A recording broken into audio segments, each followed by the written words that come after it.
Hello, and welcome to Story Power, a bi monthly podcast I created because I'm an unabashed story lover. Stories have had a huge impact on my life, starting with the family movie night discussions my parents instituted when I was a child. I want to share that love with you.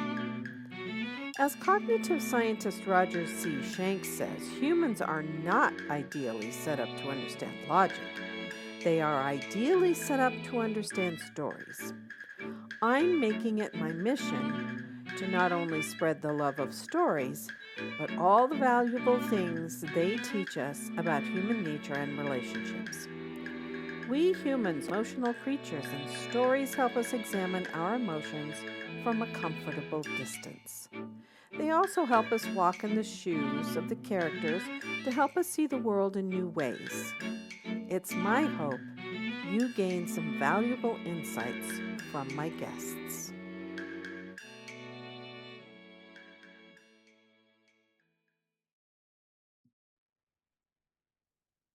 Hello, Story Power listeners. This is episode 160, and I'm talking to Laurence O'Bryan all the way from Dublin. I'm really excited to talk to you, Laurence. And this episode is supposed to air on August 26th. However, I'm having some technical difficulties, so it might not air until September 1st. But Laurence is a writer. He helps writers with their marketing on his BooksGoSocial.com site. And you are now, am I right? You are the founder of the Dublin International Writers Festival. Is that correct? Yes, the International Dublin Writers Festival. We are in our 12th year, and it is wonderful to be here talking to you and talking to everybody who's subscribed and everybody who's listening today. Thank you for coming on. Oh, good. I'm so happy to welcome you to the show because when I saw the Dublin International Writers Festival, I said, oh, now that sounds like something I might want to go to. Now, unfortunately, we are recording this on August 14th, and that's the day it begins, right? August 14th through the 16th of 2026. Is that correct? That's correct. It's the weekend event, and we've moved to Trinity College in Dublin, which is the biggest university right in the heart. And we've got a big theatre, and we are sold out, by the way. If you were thinking of taking a flight, a quick flight over, we are sold out completely. But people can plan ahead for next year. So Yeah. So we're airing this, and you can plan ahead for next year. Now, this year's theme is the future of story. But tell a little bit about some of the speakers and some of the things, because one of the things I noticed you were talking about was AI and storytelling, and I was very interested in that.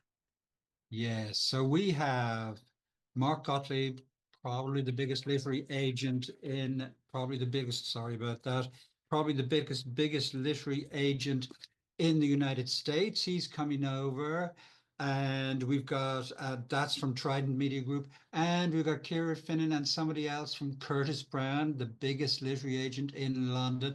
Now, literary agents are it's only one part of the future story. Okay, and doing that traditional path is only one part.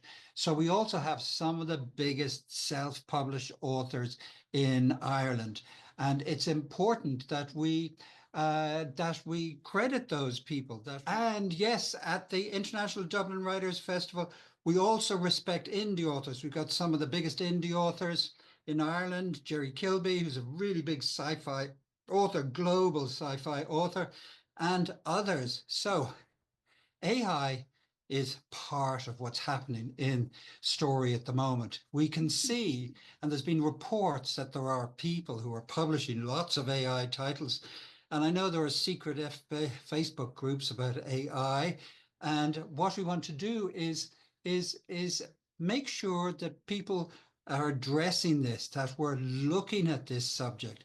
Now, I use AI for transcription, for instance. So it enables me to cut down on my keyboard time, which is really good. And I think some of the research it does is good, but I would not use it for writing. It's one of the worst things you can do, in my Mm, opinion, is use it for writing. And we've seen that because people come to us with books that need editing, and they've clearly been written by AI, and the amount of mistakes in the mm, middle of their writing is appalling. So if you are using AI to do your writing, you must get a human editor. You must get a human to edit it because they're literally riddled with mistakes. Okay, mm. hallucination gone wild. Okay, is what we see with AI books. They're really bad, like changing the names of characters in the middle of the story, changing the timeline, and putting things like you can find something in chapter five, actually mention chapter five, which breaks the fourth wall between the reader. And I don't know if it's some literary device that thinks it's using, but it's really bad. Really bad. We have fixed AI novels for people.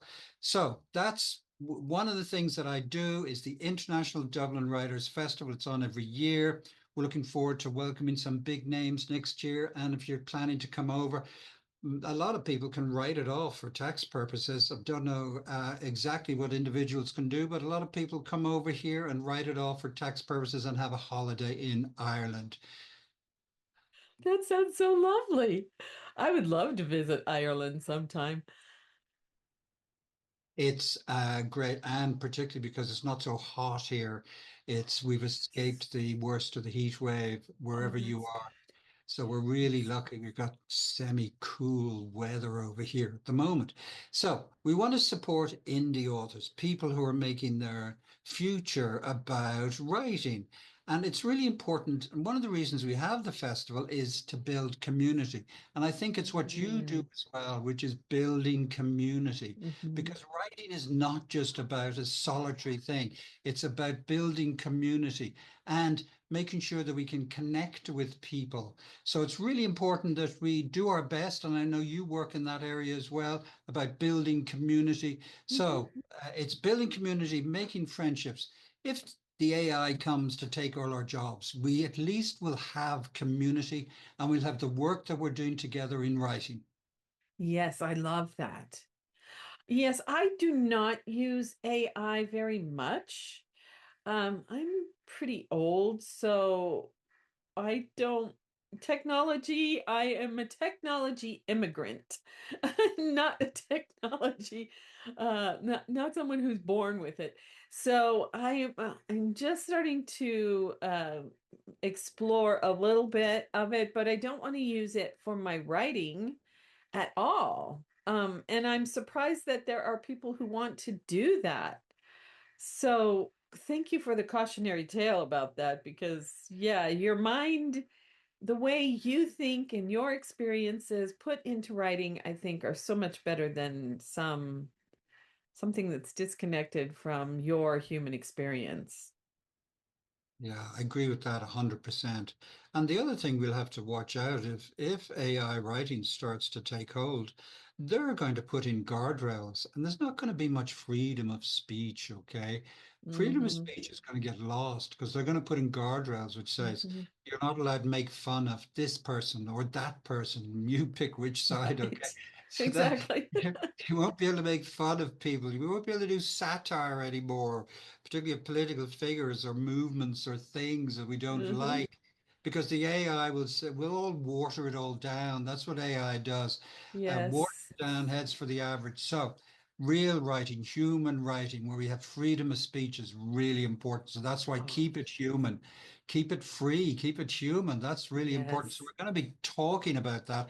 We've got a professor from Georgetown University who's come over and he's completely anti-AI. And then we've got somebody else who is fairly pro AI, works in Mhm. AI consulting.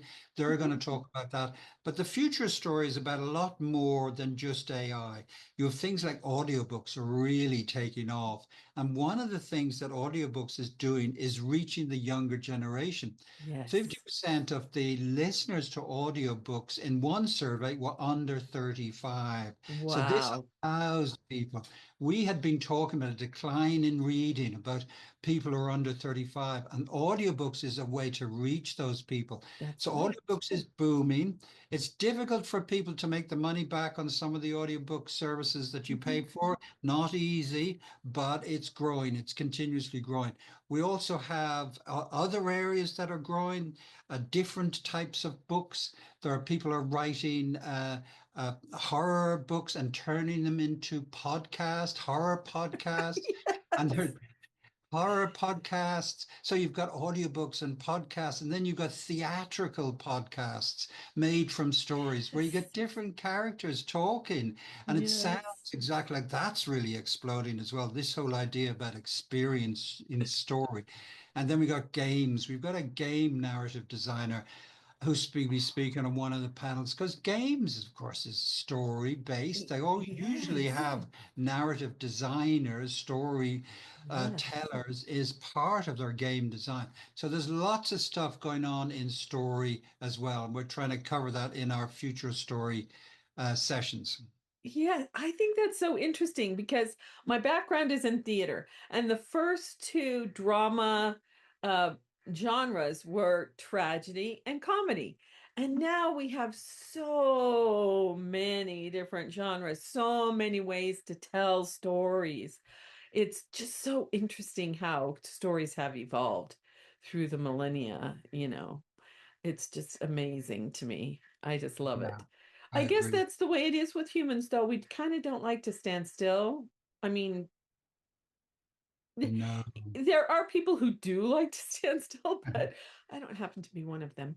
And then I do want to make a little plug to you about David Gutierrez and non-fungible book club.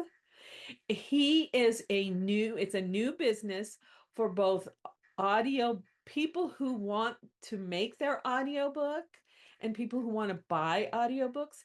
And his whole philosophy is making sure that the authors get the most profit from their books. So instead of some of the big audiobook vendors out there that just don't tell the author, but they reduce the price of their book, for some reason. His is not like that. And so he was one of my guests a few weeks ago. It was while I was on vacation in June or July. So yeah, so there are audiobook people out there who are willing to help you with your audiobook, and you can still make money on your audiobooks. And David Gutierrez is one of them, non-fungible book club. So I wanted to put a little plug in there for him because you're going to be talking to all kinds of authors, and I am looking into making my books into audiobooks. So yeah, it's going to be fun. So That's great. now you're also an author, and I wish I discovered this earlier because I didn't get to read your books, but you have, is it two series? The puzzle series, all the ones in the first one is the Istanbul puzzle, and then it Right. goes on to the Jerusalem puzzle, the Manhattan puzzle, and there are more Yes. puzzles. I bought those three books.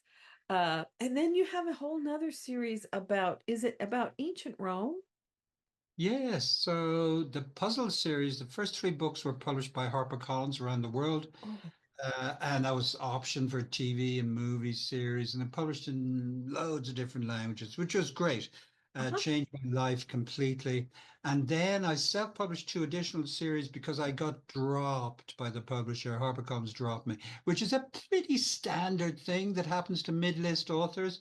They published your three books, and you don't quite make it up to the top, the James Patterson level, Right. and they just quietly drop you. My editor disappeared, and they quietly dropped me. So that's what happens to a lot of authors. So I was determined not to give up.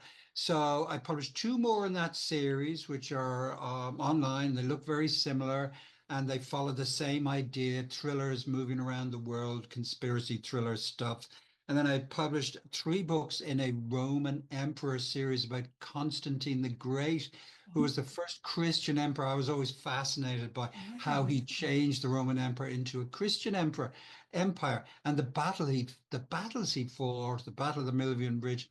I was really influenced by Gladiator. Do you remember Gladiator, that Oh, movie? yes. Yeah, I was really influenced by that. So I wrote this series, and I got another historical novel series. And okay, I've got a couple of other books. So I've published about 15 books now, and I will not put them in a folder in my drive and leave them there.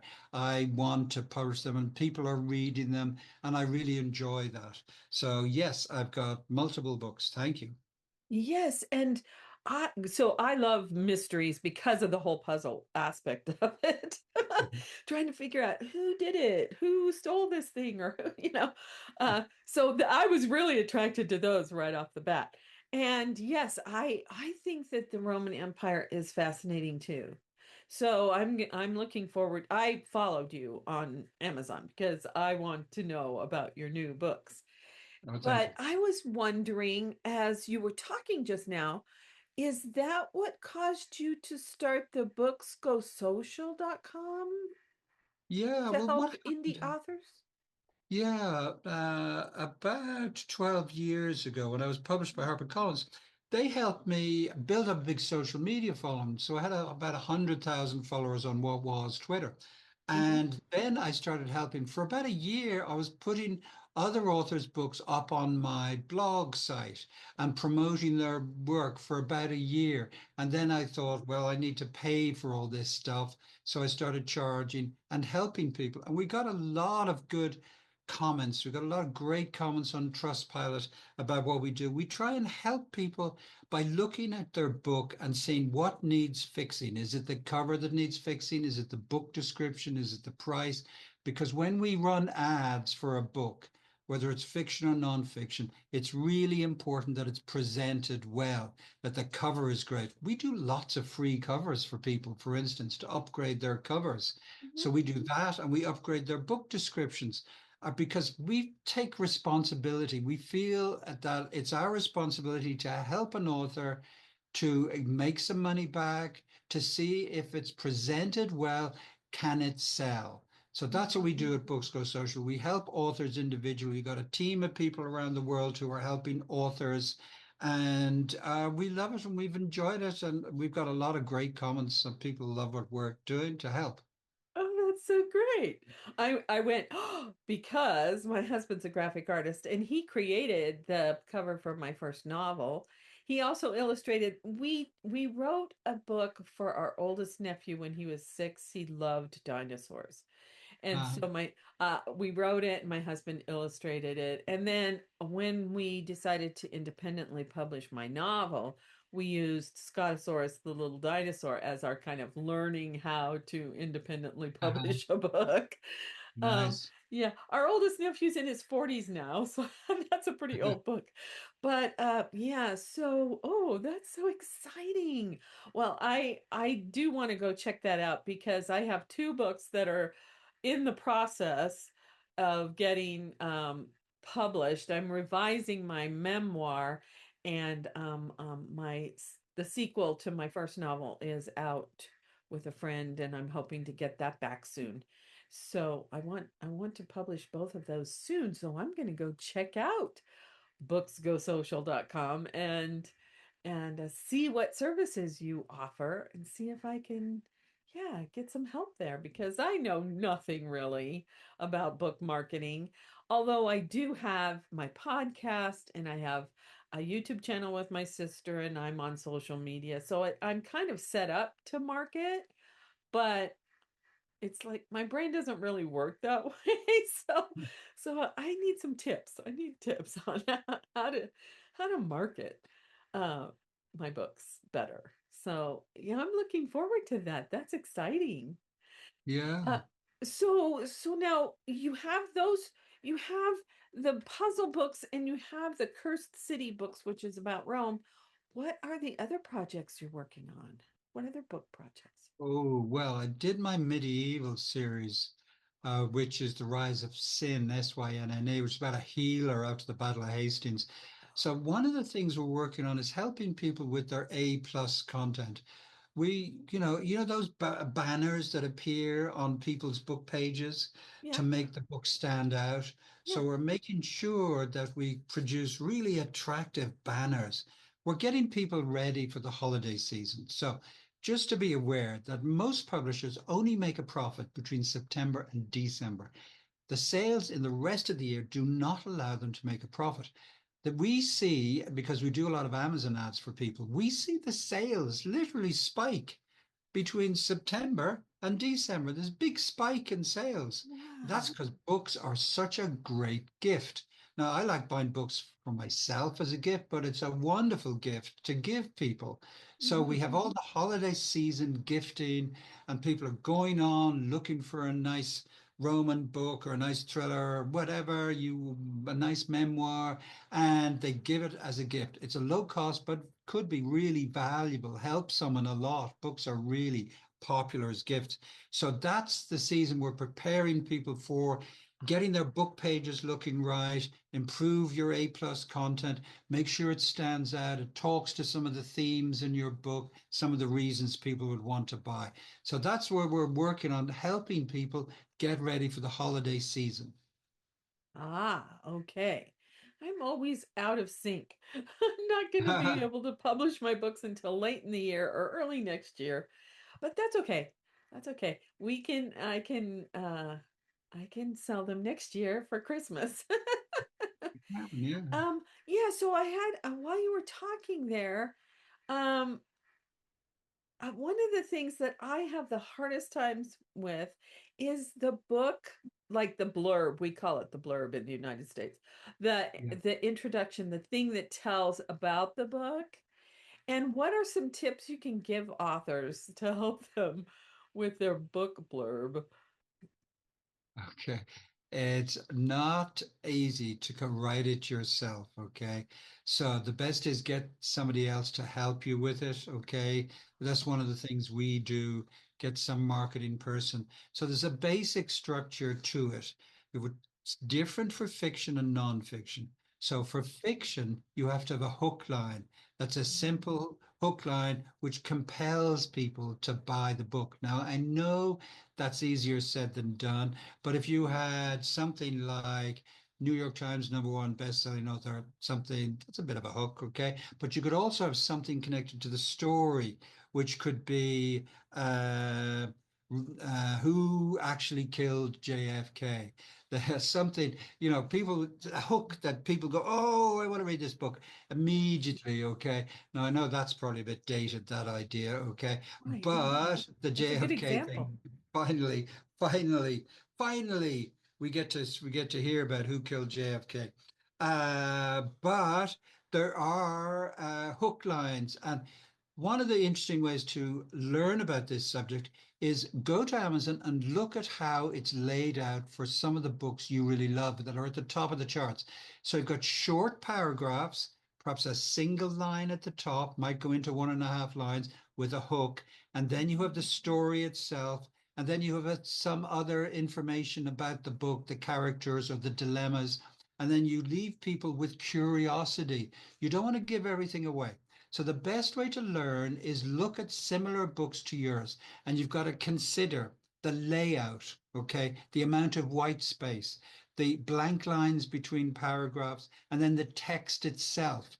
Does it have a hook line at the top? What does it do in the second paragraph? What does it do in the third paragraph? How Mhm. can you apply those lessons to your book?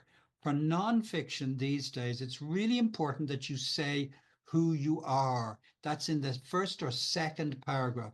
So if I was going to buy a book about heart surgery, okay, and in the second line it said, written by the #1 heart surgeon in the United States for the last 10 years, that'd be enough for me to buy it, okay, because I know it's like it's written by somebody with expertise.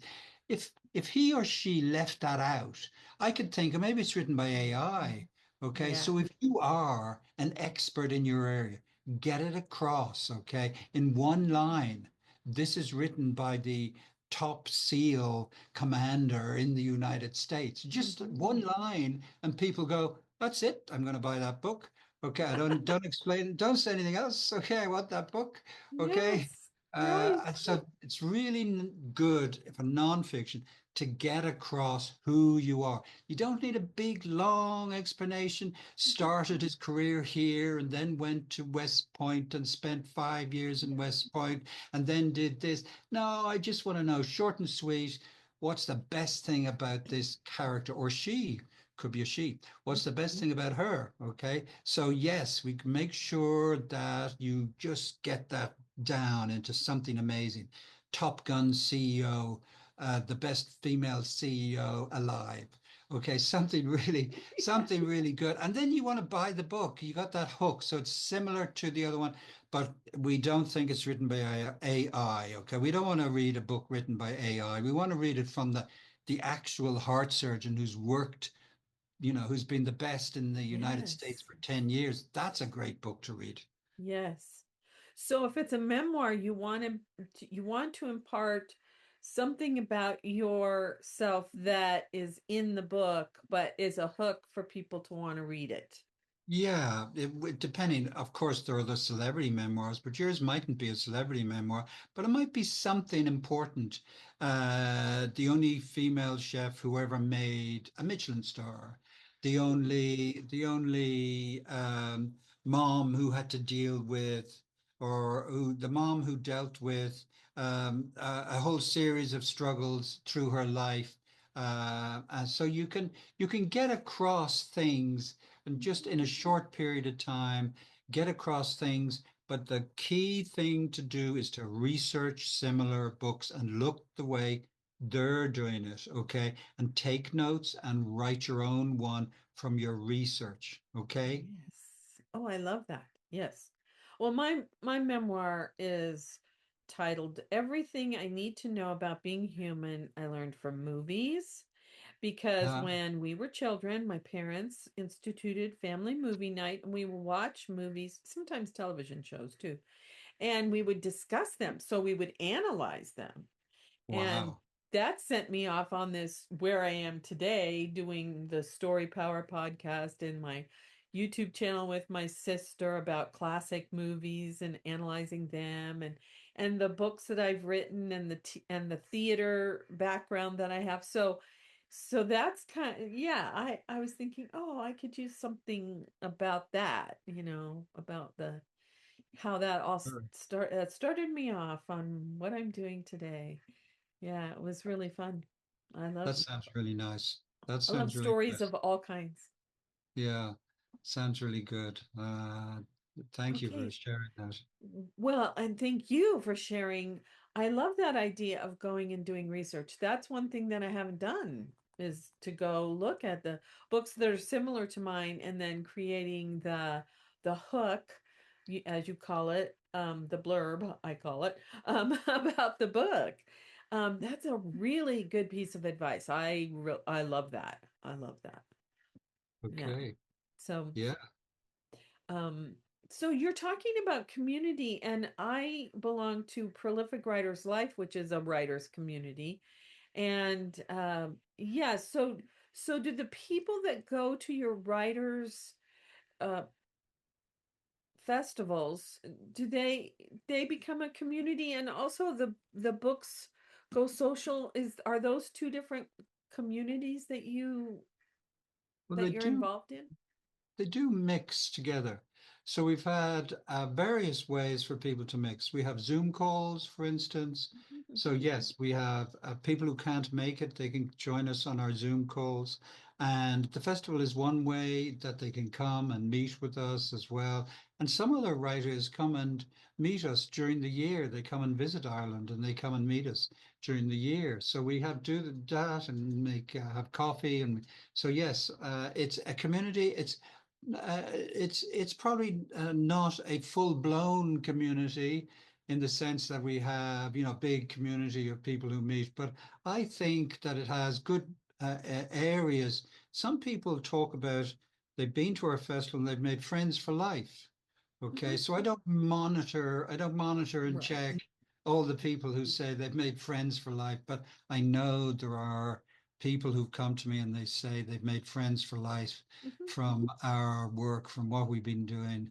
And I think that's great. Do you offer classes or like writing work sessions or anything like that throughout the year, or is it only during the festival that? Yeah, we also have a lot of videos. We've been accumulating over 80 video sessions where people can come and watch videos online, and we give that away for free, free of charge. You just have to contact BooksGoSocial and ask for the free training, and you'll get lots of free videos explaining lots of aspects of writing. So that's something we do to help people is give away free training. Oh, that's exciting. I love it. I love that. Okay. I, I'm really excited. And I wish I could be in Dublin now. I live in southern Arizona, although it's monsoon, so it's a little cooler, but it's been quite hot here. So it would be nice to wake up to a cool morning. Like this morning, it was raining, so it's a little bit cooler here. Nice. Nice to be nice to be in a little bit of the cool. Um, yeah, so next year, people who are listening, if you are a writer, go check out the Dublin International Writers Festival website, which will be in the show notes, and consider saving your money and going over and signing up for that event. Will Thank it you. be in August again? Yeah, middle of August, where we'll have the dates up in the next couple of months. Certainly by January, there'll be the dates if you're planning a trip. Be Mhm. there by January, International Dublin Writers Festival. And we very much welcome anybody who wants to come. We're welcoming a lot of the people. I've got cousins over all over the United States. So you're very welcome to come to Ireland. Oh, that's so wonderful. Yeah, Ireland just sounds like a really fun place to visit. I've always wanted to go there. When we went to the UK, we didn't over to Ireland, or we didn't get to go to Wales or Scotland. So well, I have to go back and go to all of those wonderful places. So, do you have anything you want to say before we go that I didn't ask you or that you wanted to talk about? No, I just want to thank you for putting this together and for all the support that you give to writers and helping writers. And I think it's really important that you're credited, and we show a little bit of gratitude to you for doing all of that hard work, because I know it's hard and what you do is wonderful. You're building a community. So thank you, Lucinda. It's really good to be on this call. Thank you. Oh, Lawrence, thank you so much for being my guest.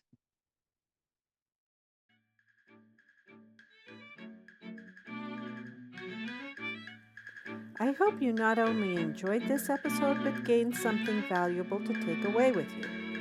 If you like what you heard, please share it with your friends and give us a rating and/or review. If you're a story lover too, I invite you to join my Patreon community at patreon.com/storypower, all one word. Or you might be interested in classic cinema with the Sage Sisters, a YouTube channel and Facebook page I started with my sister Celeste, where we choose one classic movie that we think still has lessons for us today. As you can see, I'm passionate about spreading the love of stories and completely believe what Philip Pullman said. After nourishment, shelter, and companionship, stories are the thing we need most in the world. Until next time, this is Lucinda Sage-Midgorden. Thanks for listening.